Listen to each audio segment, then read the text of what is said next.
Imagine you are lost in the Antarctic Ocean, and you make the mistake of looking down into the freezing water below you. You might think all you would see are tiny fish or clouds of microscopic plankton, but what you actually find is much more terrifying. You are drifting over spiders with leg spans longer than dogs crawling on the seafloor, and jellyfish with tentacles longer than whales drifting by. Even the most normal-looking fish are now abnormally gigantic. This is the world of polar gigantism, a phenomenon where the freezing cold environment has let evolution go completely off the rails. It only happens in the coldest oceans on Earth, and most people are totally unaware it even exists. You would think in a place where everything is freezing and there is barely any food to survive that most animals would get smaller and smaller to conserve energy. But the complete opposite happens. All animals in this region turn into a sort of supersized variant of themselves, making small things big and big things huge. To understand why this happens, we must look at the most blatant example, the colossal squid. Most people think this is just a case of deep-sea gigantism, but it is actually much more complex. These titans live almost exclusively in the waters surrounding Antarctica, swimming in temperatures close to or even less than 0 degrees Celsius. Because of the salt, the water does not actually freeze, but it remains insanely cold. In an environment this harsh, being a small, fragile creature is a death sentence. To survive, these animals had to adapt in ways that defy our standard logic of biology. Before we go deeper, comment below with the city you are watching from today so we can see how far our community reaches. And if you love these deep-sea mysteries, hit that subscribe button to join our next investigation. Let's continue. Why does a place with almost no food and temperatures that should stop a heart create giants instead of dwarves? The answer is not in the amount of fish they eat, but in the very water they inhabit. Cold water acts as a catalyst that breaks the traditional limits of growth. For a cold-blooded creature, living here is like being plugged into a power source that never runs out. Over millions of years, this pushed simple creatures to become monsters.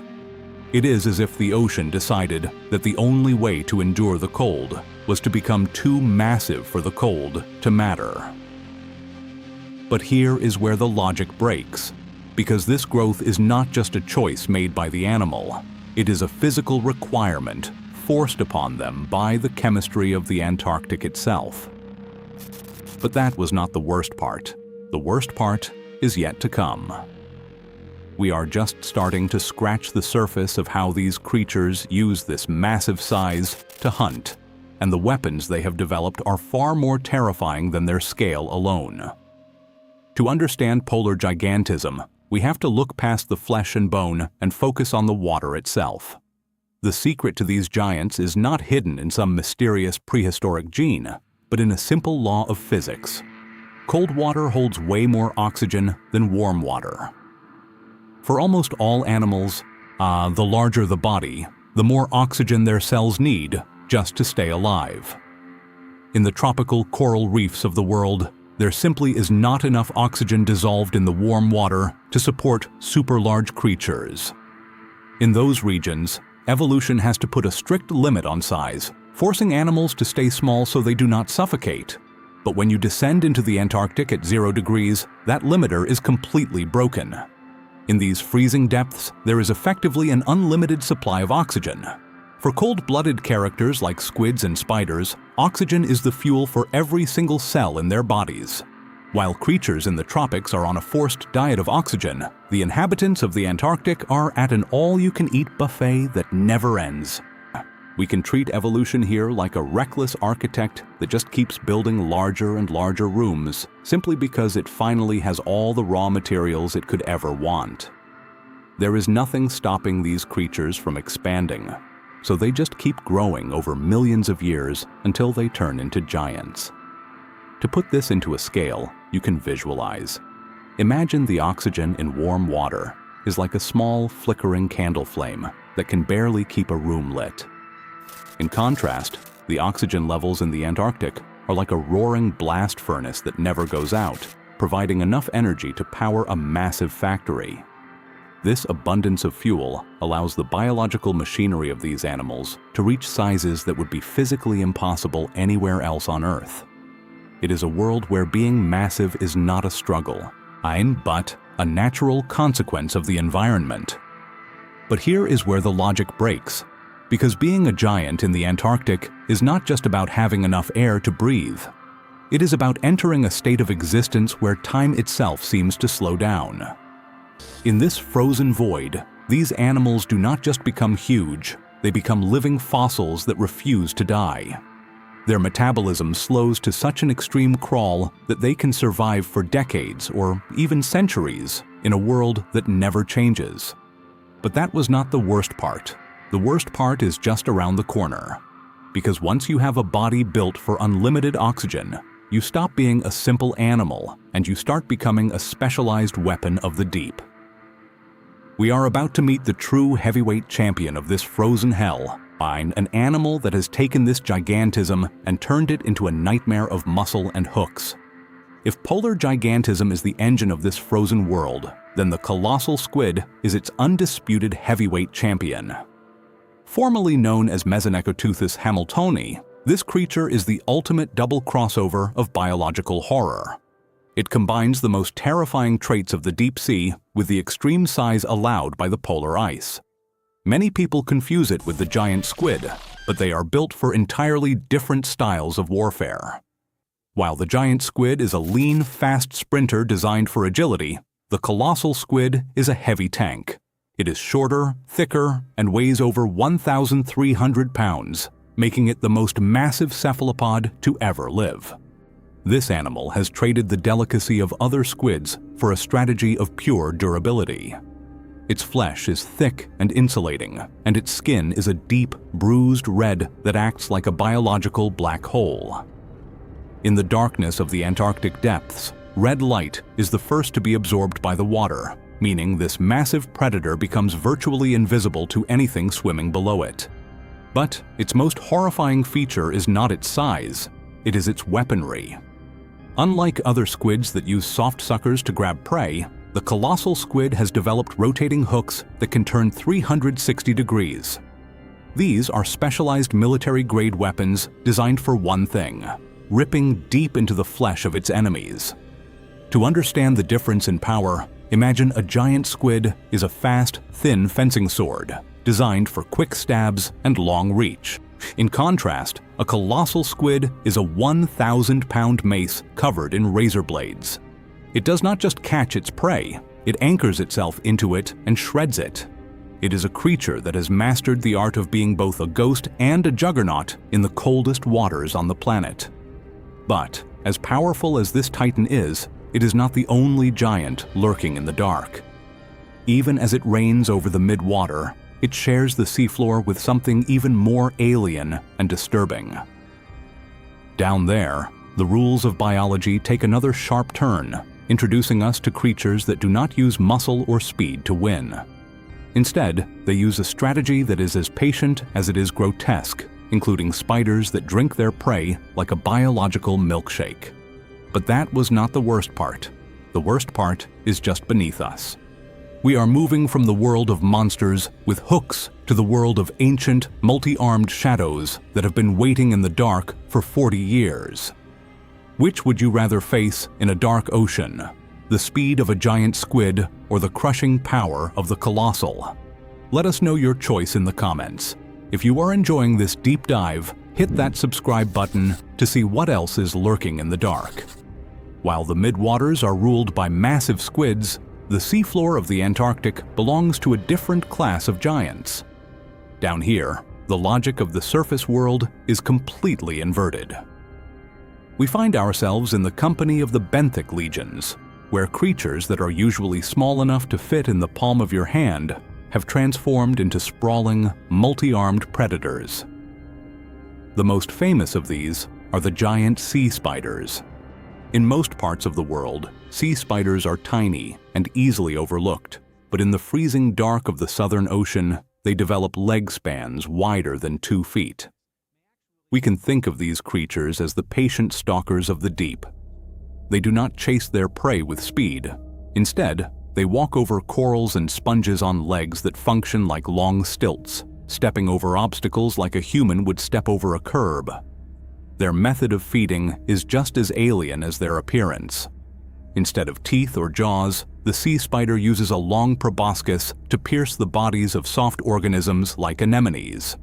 It effectively treats its prey like a biological milkshake, sucking out the nutrients over several hours while the victim is still alive. Sharing this frozen graveyard is the Libidiaster starfish, a predator that does not stop at 5 arms.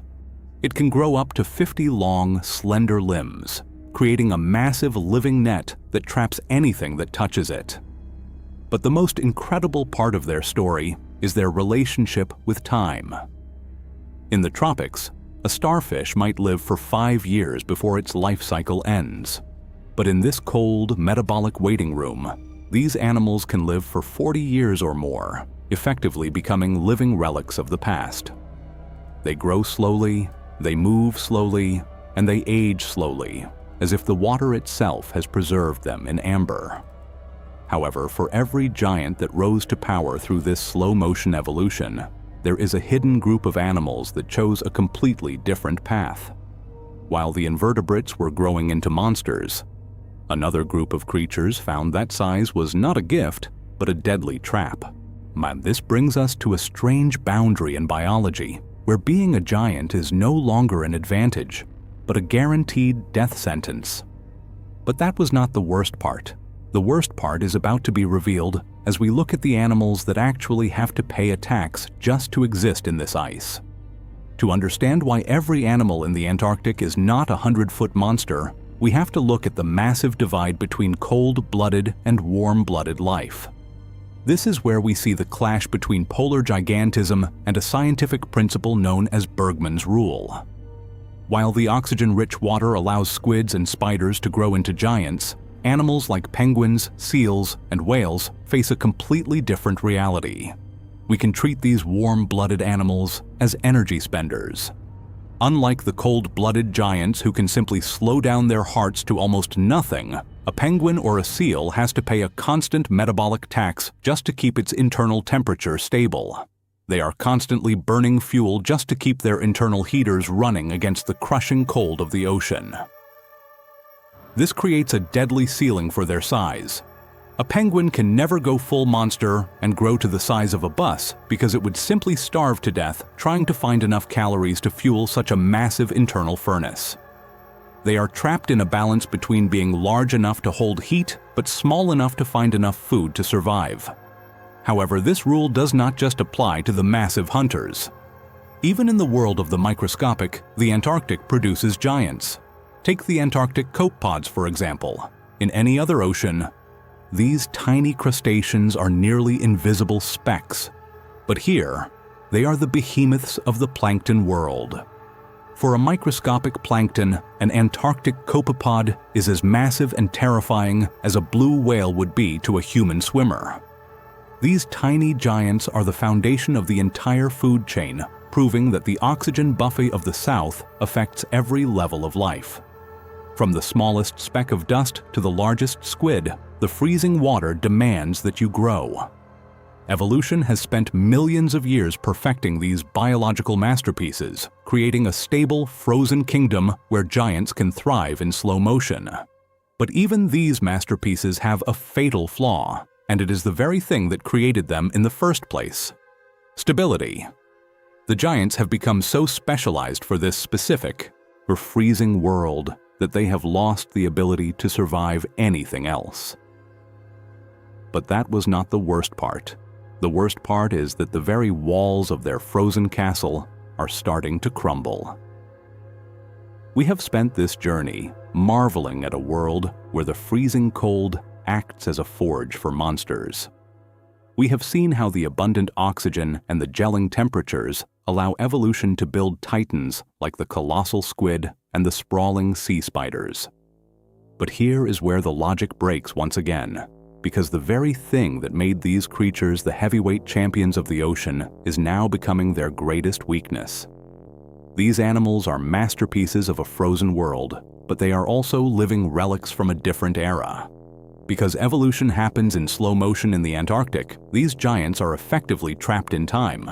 Or they have spent millions of years perfecting a body that thrives in the extreme cold, but in doing so, they have lost the ability to adapt to anything else. As the oceans begin to warm, even by just a few degrees, the rules of biology that built these giants are starting to turn against them. When the water warms up, it holds less oxygen, but the metabolism of these cold-blooded animals actually speeds up. They suddenly need more fuel to survive, but the environment is providing less. This is the heartbreaking reality of what scientists are starting to observe. The giants are beginning to suffocate in their own skin. We are seeing a shift where the maximum sizes of sea spiders are dropping, and the legendary colossal squid is being pushed into smaller and smaller pockets of habitable water. We can treat the Antarctic not as a fortress of stone, but as a beautiful glass castle that is slowly beginning to melt, and its inhabitants are too specialized to survive outside its walls. To understand the scale of this disaster, imagine taking a professional mountain climber who is perfectly adapted to the thin, cold air of the highest peaks and suddenly dropping them into a sealed room with no oxygen. They would suffocate almost instantly, not because they are weak, but because they are too efficient for their own good. They were built for a specific extreme reality, and when that reality shifts, their massive bodies become a liability. The same is happening in the deep south. Bringing an Antarctic giant into a warmer ocean is a death sentence. They simply cannot breathe fast enough to keep their massive hearts beating. If these prehistoric giants are disappearing because of a tiny shift in temperature, it forces us to ask an unsettling question. What other secrets are we losing before we even have the chance to film them? We have explored less than 5% of the deep ocean, and yet the parts we are just now discovering are already under threat. We are in a race against time to document these monsters before they shrink back into the shadows of history. But the mystery of the deep does not end with the giants. It is often the animals that hunt them that hold the most terrifying stories of all. If you want to continue exploring the mysteries that the sun never reaches, make sure to hit that subscribe button and join our next expedition into the dark. And if you think a 1,000-pound squid is scary, click the video on your screen right now.